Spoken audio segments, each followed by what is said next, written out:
This week is another iconic episode of The X-Files, Season 1, Episode 20, Darkness Falls. This episode is iconic for one reason and one reason only, Scully's giant ass jacket. And yes, I did go on eBay to specifically buy this jacket just because of this episode. But actually this is way too hot and we're not keeping it on. The episode starts with a bunch of guys arguing in the woods. Clearly something's after them, we're not really sure what. They're debating whether or not to stay, to go, fight, to flee. Basically they all decide, we're getting the fuck out of here and run. It gets to be nighttime, one guy falls and breaks his leg. They're struggling to get through the woods and then all of a sudden this big mass of green sort of light swarms down on them. Cut to black.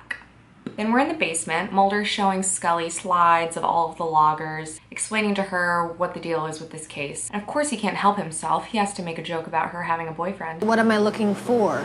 Anything strange, unexplainable, unlikely? Boyfriend? Okay, Mulder.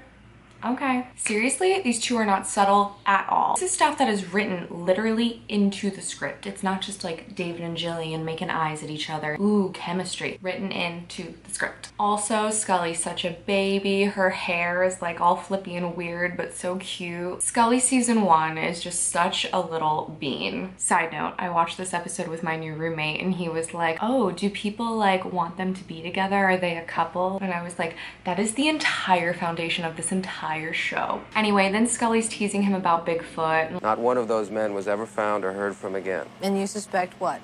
Bigfoot? Not likely. That's a lot of flannel to be choking down, even for Bigfoot. Yes. They're just so cute and smiley at each other. And Mulder's like, don't worry, Scully, it'll be a nice trip into the forest. Come on, Scully, it'll be a nice trip to the forest.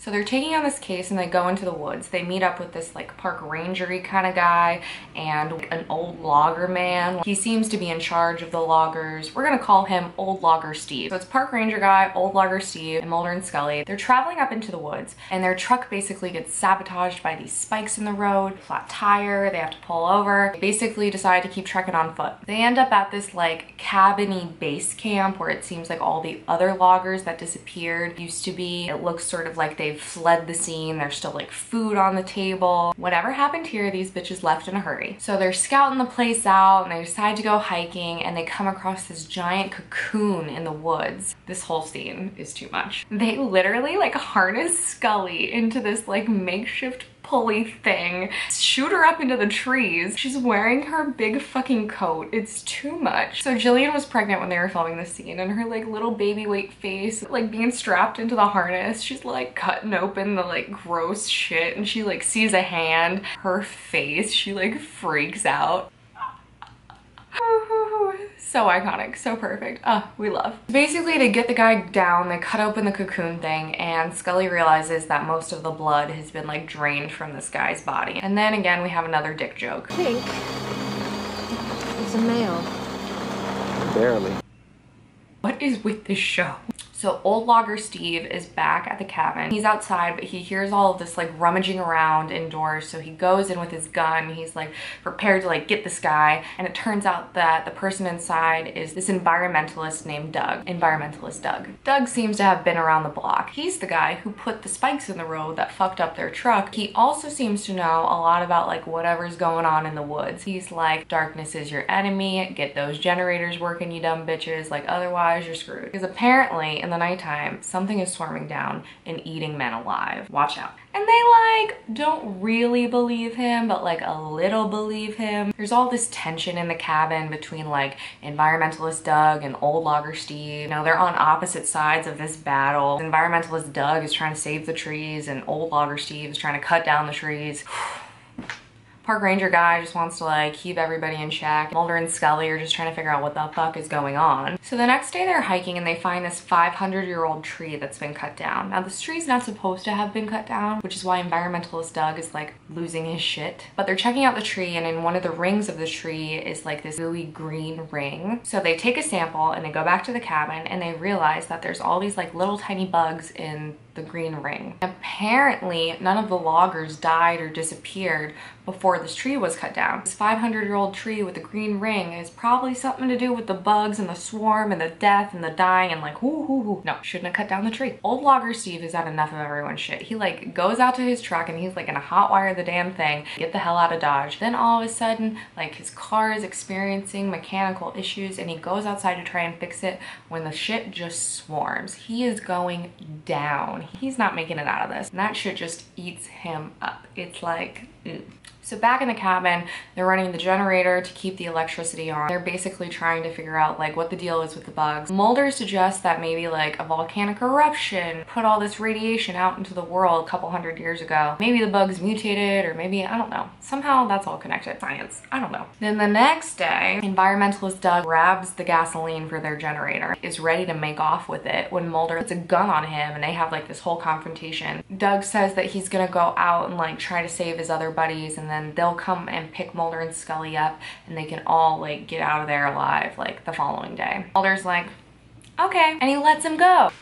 Mulder. Then Mulder fixes the radio and he's like trying to radio out for help because they're too far to walk before it hits nighttime. If they're out there in the nighttime, then they're gonna get eaten alive by this bug shit. So they need to radio for help or hope this Doug plan works out. Then forest ranger guy finds out that they let Doug go with all their gasoline and they don't really have enough for the generator. So they're pretty screwed if Doug decides to screw them. Then Mulder and Scully like have a one-on-one talk / argument. First of all, Scully's big ass shirt is just ridiculous. But then again, she's covering a baby bump, so like fine. They basically have this argument about how Mulder chose to make a decision that would affect the entire group without consulting her or consulting anybody else. And yeah, she's fucking right. Like you shouldn't have done that, Mulder. Look, Scully, what would you have done? You mean would I have made a decision by myself that would have affected the whole group? Oh, will you cut the sanctimonious crap? Well, what do you want me to say? Let's face it, Mulder, we might die up here. They're like pissy at each other. I love some good baby MSR fighting. They're so cute. Oh man. They already argue like a couple. Like just like let it happen. Also, just let me point out, he touches her like so many times throughout the scene. And I know that this is probably more of a David and Gillian acting choice thing than a scripted thing. But just like, oh my God, like what? So much touching. So their only solution at this point is pretty much to seal up the whole cabin and try to like make sure that no bugs get in. So they've sealed up the whole thing and they're trying to sleep, but not really. They're all just like waiting anxiously for the night to pass. And then Scully sees some bugs and flips a fucking shit. She like loses her mind. She sees them, all of a sudden she sees them on her. Then she's like freaking out and flailing. She's almost hitting their light bulb. Like it's a whole thing. And Mulder's like, homegirl, bitch, you gotta calm down. Mulder and Scully are up talking. This is one of my favorite scenes in the whole episode. Back in the day, I was naive enough to think that they might kiss during this scene. LOL. It's like close and they're looking at each other and they're talking about how they're pretty much gonna die. Generator's running out. It's an hour and a half until sunrise. They might not make it. And like, what if they don't? Like maybe they should just, you know, kiss and make out or like have sex or something because like, you know, if you're gonna die, you're gonna die.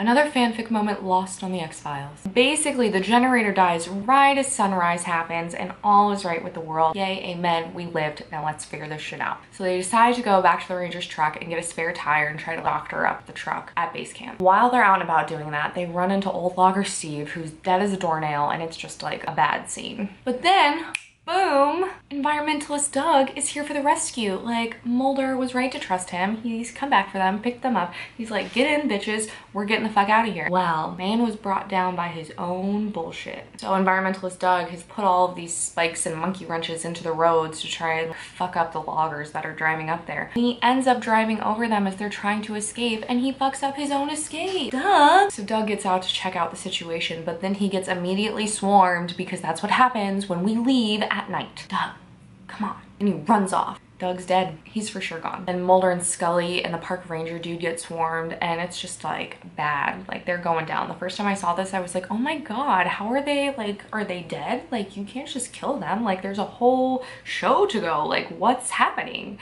Well, apparently Mulder's radio call for help ended up working because then we've got helicopters, we've got bands and they're coming to save them. But they're all cocooned, all wrapped up in the like cocoon bullshit. And it's like, oh my God, are they dead? Are they not? Like what? Luckily, they put them into quarantine and they're just like a little dead. They're not great. They're all red. Scully's like way worse off than Mulder is. He feels guilty because he told her it would be a nice trip into the woods. Probably should have been foreshadowing for the whole rest of the show every single time Mulder tried to get Scully to go anywhere. And in true X-Files fashion, nothing gets solved. Like basically the government was like, we're gonna take care of it and you don't get to know anything else, like bye. And you know, that's it. Moral of the story, never follow Mulder into the woods. Also don't cut down 500-year-old trees. Simple enough. As always, thanks so much for watching. Check out my other videos there. Subscribe to my channel. See you next time.